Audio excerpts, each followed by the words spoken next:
누가 왕자에 앉아 있는가?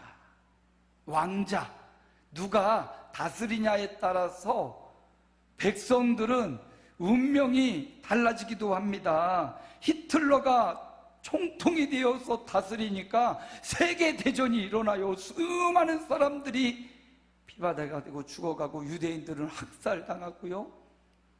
근데 아브라함 링컨이 대통령이 되니까 노예로 살아가던 수많은 사람들 해방을 시켜줘서 모든 사람이 평등하고 자유를 위한 첫걸음을 내딛잖아요.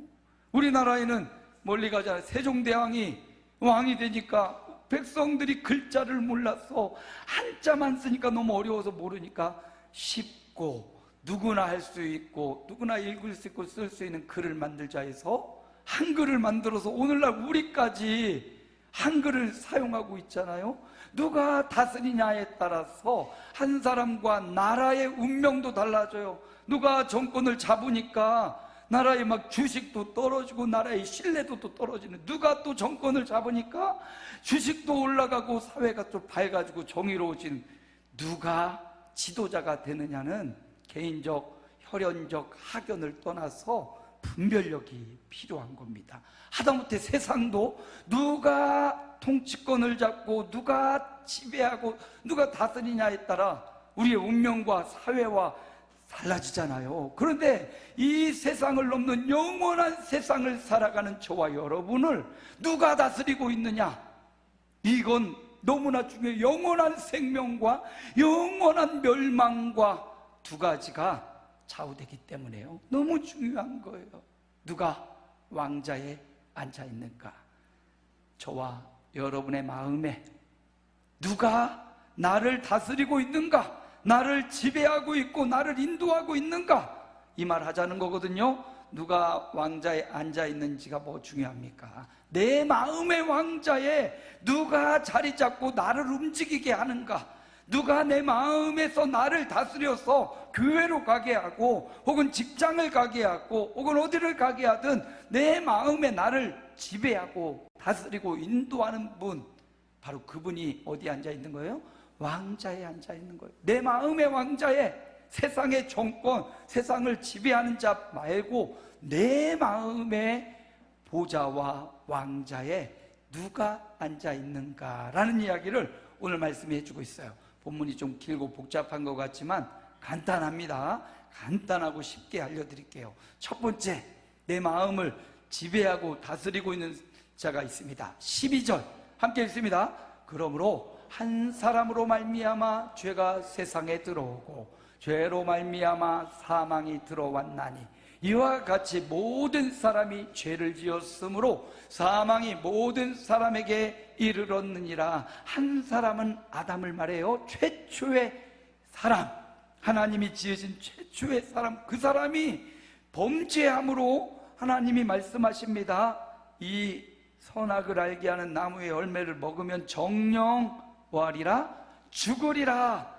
아담이 순종했습니까? 순종하지 못했어요. 하나님의 말씀대로 뜻대로 에덴의 동산에 먹을 것도 많고 누릴 것도 많은데 하필이면 하나님이 먹지 말라고 하나님께 순종하라고 세우던 그거를 불순종하고 먹고 결국 어떻게 됩니까? 정령 죽으리란 말씀대로 그의 육체는 사망이 지배하고 결국은 죽었어요. 그래서 아담은 사망이 지배하는, 죽음이 지배하는 인생이 되었습니다.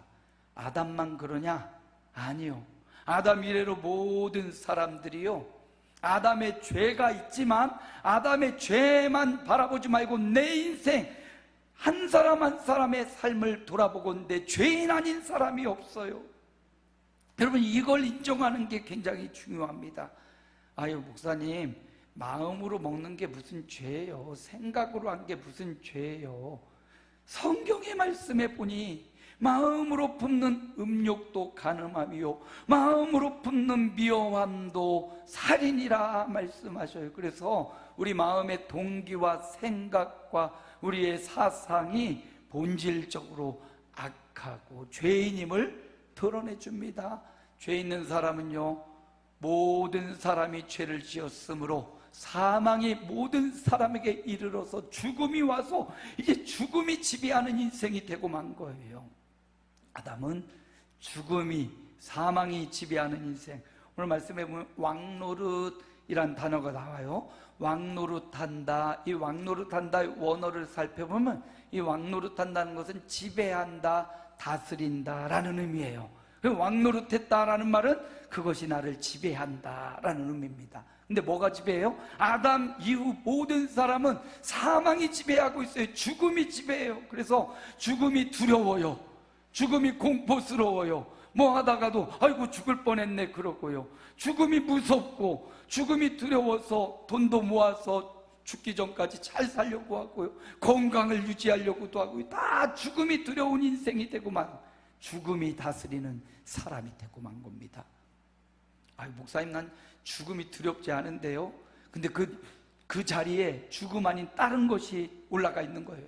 아담은 죽음이 다스리는 첫 번째 사람이 되었고, 아담 이후에 모든 사람은 이렇게 죽음을 두려워하고 죽음, 내 인생의 끝이 올 것을 무서워합니다. 자, 아담의 이야기를 더 들어볼까요? 14절입니다. 함께 읽어봅니다. 그러나 아담으로부터 모세까지 아담의 범죄와 같은 죄를 짓지 아니한 자들까지도 사망이 왕노릇하였나니 아담은 오실자의 모형이라. 뭐가 왕노릇해요? 사망이 왕노릇했다. 죽음이 지배하는 인생. 그래서 한번 태어나 한번 죽는 것은 사람에게 정하신 것이요, 그 외에는 심판이 있으리니 사망이 왕이 되어 우리를 다스립니다. 그래서 죽음 앞에 우리는 벌벌 떨고 죽음을 두려워하고 죽음의 순간이 언제 올지 아무도 알지 못하면서도 그 죽음의 순간을 두려워하고 있습니다. 죽음이 우리를 지배해요.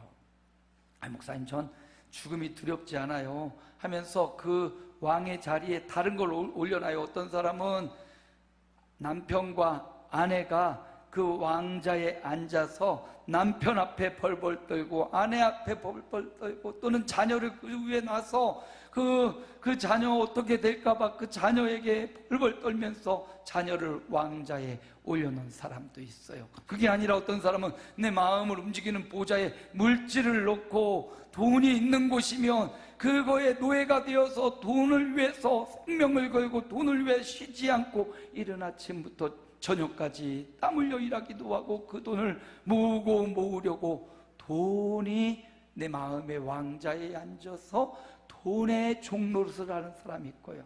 어떤 사람은 다른 사람이 나를 칭찬하고 나를 인정해 주는 것, 그걸 내 마음의 보좌에 올려놔서 칭찬받고 인정받기 위해서 온몸을 바쳐 그거에 충성하고 생명을 겁니다. 근데 여러분, 돈도 있었다가 없어지고요, 건강도 건강한 것 같다가 점점점 약해지고요, 칭찬과 명성도 사람을 만날 일이 없으면 점점점 사라지는 것이고요, 결국은 아담 이후의 모든 사람은 스스로의 죄와 그 마음의 왕자에 무언가를 모셔놓고 그것 따라 살아가지만 결국은 사망하며 다 사라지며 사망과 죽음의 지배를 받고 결국 영원한 형벌, 영원한 지옥불이 기다리고 있는 그런 운명으로 살아가고 있어요. 여러분의 보좌, 여러분의 마음의 왕자에 무엇이 앉아 있습니까? 아담과 혹은 사람이나 혹은 재물이나 혹은 가정이나 어떤 내가 의지하는 바 그 마음의 보좌에 앉아 있습니까? 결국 그것은 사라질 것이고요, 결국 다 사라지고 죽음만 남아서 영원한 형벌이 우리를 기다리고 있게 될 것입니다. 사망이 왕노릇하는 인생, 아담이 왕노릇하는 인생, 혹은 나 자신이 왕이 되어 내 마음대로 사는 인생의 결과는 모두 다 아담의 길을 따라갑니다. 사망이 지배하는 삶을 살아가는 거예요. 얼마나 힘들고 고통스러운 길입니까? 그런데 오늘 또 하나의 왕자를 우리에게 보여줍니다. 자, 오늘 말씀 15절 하반절 함께 읽습니다. 하나님의 은혜와 또한 한 사람 예수 그리스도의 은혜로 말미암은 선물은 많은 사람에게 넘쳤느니라. 한 사람 아담으로 시작된 죽음과 사망의 지배가 있고요, 두 번째 아담으로 오신 예수님과 그를 통한 용서와 속죄와 그를 통한 생명과 구원.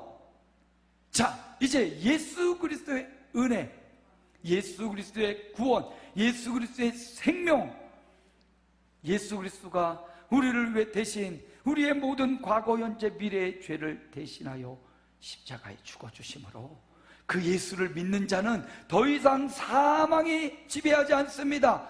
이제 생명이 지배하는 거예요. 예수님이 우리 죄 대신 죽어주고 값을 치러줬기 때문에, 예수님이 대신 치러줬기에 우리는 대신 그분을 믿는 믿음으로 생명을 얻게 되고요, 그리고 이제 그 생명이 우리 안에서 우리를 다스리고 지배하는 겁니다. 그래서 예수 믿으면 생명이 있습니다. 예수 믿으면 영생이 있습니다. 예수 믿으면 더 이상 사망, 죽음이 두렵지 않아요. 예수 믿는데 아직도 죽음이 두렵다면 예수 그리스도 안에 있는 생명을 붙잡으시기 바랍니다. 생명으로 지배를, 생명으로 다스림을 받으시기 바랍니다. 믿음을 달라고 구하시고 예수 믿는 믿음 안에 있으면요, 죽음이 두렵지 않아요. 잠자고 일어나니 천국이고요, 잠자고 일어나니 이 땅이면 아직 사명이 있다는 것이고요. 그래서 죽음이 두렵지 않아요. 아직 죽음이 두렵다면 예수 그리스도를 믿는 믿음 안에 거하시기 바랍니다. 예수 그리스도가 대신 죽어졌기 때문에 이제 우리의 죽음은 천국으로 가는 관문일 뿐이지 우리를 두렵게 하고 괴롭힐 무기가 아니에요. 더 이상 사탄의 무기가 아닙니다. 우리는 예수님 믿기 때문에 생명이 왕노릇하는 사람이 되었어요. 17절 함께 읽어볼까요? 은혜와 의의 선물을 넘치게 받는 자들은 한 분 예수 그리스도를 통하여 생명 안에서 왕노릇하리로다. 생명 안에서 왕노릇하는데 누구 때문에? 예수 그리스도를 통하여 생명의 지배를 받는다라는 말씀입니다. 그러므로 여러분, 아담 아무런 생각과 아무런 느낌 없이 아담을 따라 본능적으로 살다가 그냥 동물 중에 한 부류가 인간이다 생각하며 살다가 아담처럼 죽음으로 이르고 영원한 죽음이 지배하는 삶을 사는 한 인생이 있고요, 또 다른 인생은 두 번째 아담으로 오셔서 아담이 지었던 모든 불순종의 문제를 다 해결하시고 우리를 살리고 생명을 주시려고 구원을 얻게 하시려고 대신 죽은 예수님을 통한 생명의 길이 있습니다. 우리 모든 사람에게 이 두 가지 길이 있어요. 어느 길을 가고 있습니까? 마음의 보좌에 누구를 모셔놨느냐에 따라 두 길은 완전히 다른 결과를 가져오게 될 것입니다. 그래서 예수 믿는다는 것은요, 내 마음의 왕자와 보좌에 내 마음을 움직이고 나를 움직이고 생각하게 하는 그 자리에 내가 내려오고 내가 생각했던 재물이나 내가 생각했던 그 의지했던 모든 것들을 내려놓고 그 자리에 예수님을 모시는 거예요. 예수 그리스도를 내 마음의 왕자의 보좌에 모시는 겁니다. 그리고 그 예수 그리스도의 생명을 누리는 것입니다. 마음의 왕자와 보좌에 올라와 있던 그 모든 것들을 이 시간 하나 둘 내려놓으시기를 바랍니다. 그리고 우리에게 영원한 생명으로 더 이상 사망이 지배하지 못하고 더 이상 우리를 침범하지 못하는 예수 그리스도를 마음의 보좌에 모시기를 축원합니다. 그 예수님이 우리 마음의 보좌에 앉아 오시고 그 앉아 계셔서 우리를 다스릴 때 우리는 영원한 생명의 길로 가고요, 우리는 축복의 길로 가고요, 우리는 영생의 길로 갈 수 있습니다. 그래서 사람이 마음으로 믿어 의에 이르고 입으로 시인하여 구원에 이른다고 했는데 어떻게 예수님을 영접합니까? 여러분의 입술로 고백하는 겁니다. 내 마음의 왕자에, 내 마음의 중심에 주여 오시옵소서. 주님을 나의 구주, 나의 하나님으로, 나의 진정한 왕으로 내 마음의 왕자에 모셔드립니다. 이렇게 기도할 때 주님이 저와 여러분의 마음의 중심의 왕자에 앉으시는 줄로 믿습니다. 그분이 저와 여러분의 왕자에 앉으시는 그 순간 그분의 지배를 받고 생명의 지배를 받고 생명의 다스림을 받는 역사가 시작될 것입니다. 그래서 예수님, 주님, 나의 구주 예수님, 내 마음의 보좌에 오셔서 좌정하시고 앉으시고 나를 다스려 주옵소서. 이렇게 예수 믿는 자는 생명의 지배를 받아요. 사망이 더 이상 우리를 침범하지 못하고 사망이 두렵지 않습니다. 영원한 생명을 누리게 되고 생명 안에서 왕노릇하는 역사가 일어날 줄로 믿습니다. 이렇게 주님을 보좌에, 내 마음의 보좌에 모셔드려라. 그리고 세 번째 하나 더 있어요. 5장 20절 함께 읽을까요? 율법이 들어와서 범죄가 늘어나게 되었으나 죄가 늘어난 곳에는 은혜도 더욱 풍성하였습니다. 이 현대인의 성경, 우리가 보는 성경 말고 또 다른 번역본 중에 현대인의 성경에 보니까 죄가 늘어난 곳에 뭐도 넘쳐요? 은혜도 더욱 풍성했다. 그래서 이제 예전에는 사망이 나를 지배했어요. 근데 예수 믿고 나서는 구원을 얻고 생명이 나를 지배해요. 근데 여기서 끝나지 말고 한 단계 더 들어가는 거예요. 생명이 나를 지배하고 내가 죽을 몸이었는데 살아났어요. 우리 김명성 집사님 아버님이 이 심장이 이게 피가 막 잘 흘러야 되는데 이게 막혀서 답답해가지고 병원에 갔잖아요. 그리고는 수술을 받았어요. 이거 가슴 보니까 여기서부터 여기 배꼽 위에까지를 찢었고 요 밑에 내시경 몇 개를 더 집어넣더라고요. 근데 이걸 막 찢어서 심장을 끄집어내서 거기 피가 안 흐르니까 이거를 이렇게 뚫어가지고 몇 군데를 뚫고 스텐 그거보다 더 좀 심각한 상황으로 그걸 해가지고 수술을 받고 지금 퇴원해 있어요. 이 집에 어제 신방 가서 봤더니 그 김명수 집사 아버지가 수술 후유증으로 정신이 막 온전하지 못한 거예요. 마치 전신 마취를 하고 이제 막 70대가 됐는데 막 어지럽기도 하고 힘도 하나도 없고 아무것도 안 먹고 막 먹으라고 아내 되시는 권사님이 먹어야 산다고 막 아무리 먹으려고 해도 먹지도 않고 풀 죽어 있고 막 힘이 없었어. 그런데 병원에 가가지고 정말 너무 안 먹어서 삐쩍 마른 거예요. 그러니까 너무 말랐다고 어떻게 하면 좋냐고 그랬더니 드시게 해야 된다고 하면서 식욕촉진제를 주시더래요. 이 식욕촉진제를 먹으니까 조금씩 입맛이 돌아오더니 먹기 시작한 거예요. 그래서 막 먹고 이것도 먹고 뭐 짜장면도 드시고 막국수도 드시고 뭐 이것저것 드시기 시작하더니 먹으니까 돌아오는 거예요. 기억력도 돌아오고 인지 능력도 돌아오고 처음에는 앞에 집에 들어가야 되는데 이 번호키를 눌러야 돼. 띡띡띡 눌러야 되는데 이걸 못 눌러가지고 가은이가 할아버지 이거 가은이가 가르쳐줬대요. 근데 그 조금씩 먹기 시작하면서 말씀도 잘하시고 어제는 제가 설교를 얼마나 많이 듣고 온지 몰라요. 그거 보더니 김영훈 집사님 아빠 살아났네 그러시더라고요. 여러분 살아났잖아요. 뭘 먹고 힘을 얻잖아요. 살아났으면 점점점 좋아지고 좋아졌으면 이제 아버지의 자리로 할아버지의 자리로 자기의 맡겨진 역할과 사명의 자리로 돌아가야 되는 줄 믿습니다. 그런데 살아났는데 생명은 얻었는데 여전히 아기처럼 있으면 그 생명이 얼마나 불쌍한 생명이에요. 똑같아요.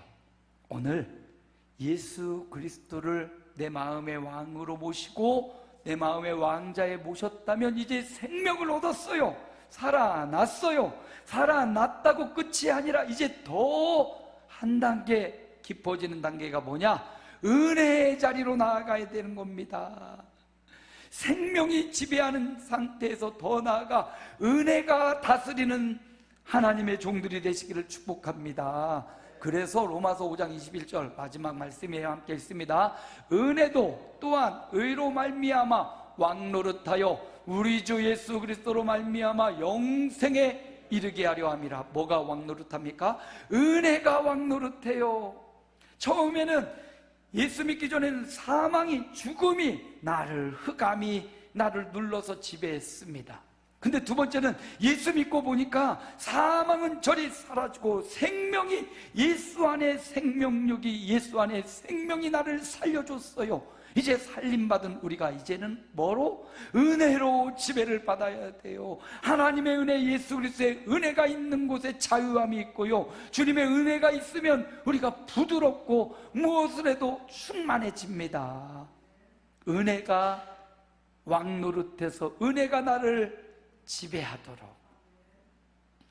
그래서 은혜는 어떻게 받는가? 말씀 안에 은혜가 있어요.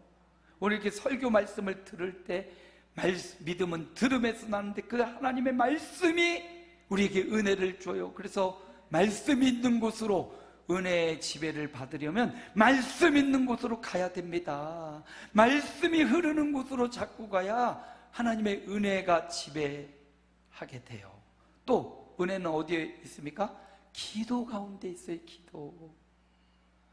기도할 때 주님의 은혜가 흘러요. 그래서 말씀과 기도가 은혜의 방법, 은혜의 수단이에요.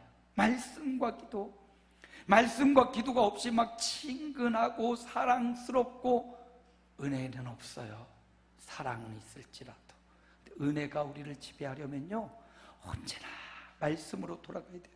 설교 말씀도 말씀이고 성경 말씀을 깊이 묵상하고 그 말씀이 내게 적용되도록 해야 돼요. 말씀이 없으면 은혜가 흘러가지 않아요. 또 그 말씀 붙잡고 기도해야 돼요. 우리 교회도 365일 새벽 기도하고 있는데 여러분도 기도하는 사람이 돼야 은혜가 지배합니다. 기도하지 않으면 순간순간 은혜가 사라지고 순간순간 이 안에 불평이 들어와서 불평이 나를 막 장악해버려서 별일 아닌데도 막 짜증을 내고 불평을 하고 그래요.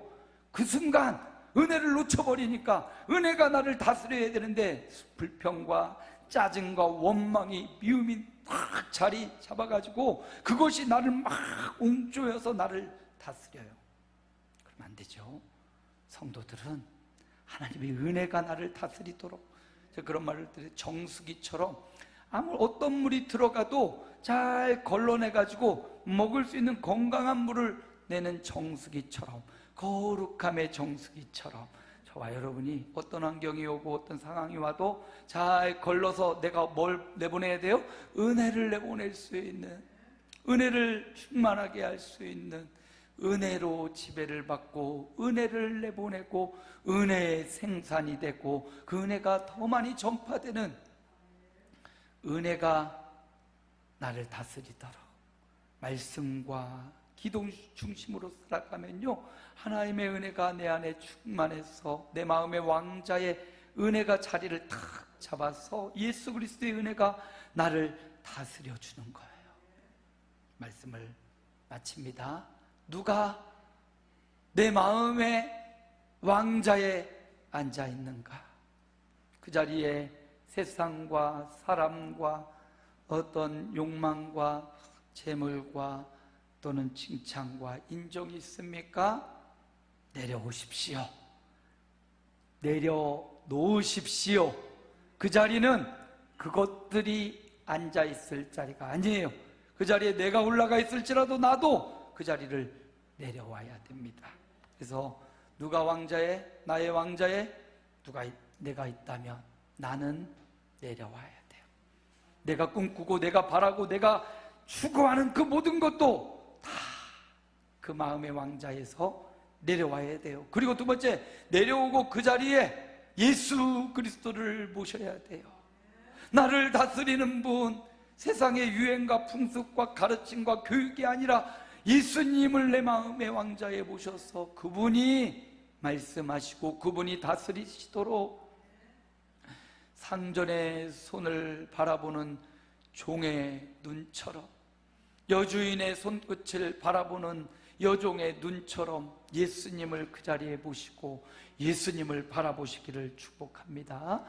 그리고 그 예수님을 모시고 그 다음에 그분의 은혜가 나를 다스리도록, 예수님을 모셔서 생명을 얻었다면 그 생명이 풍성한 생명이 되려면 은혜가 다스려야 돼. 그분의 은혜가 나를 다스려 달라고 어떤 환경에 역경이 와도 그분의 은혜가 내 안에서 나를 다스리는, 은혜가 다스리는 그런 삶을 이번 한 주간도 살아가시기를 주 예수님의 이름으로 축복합니다.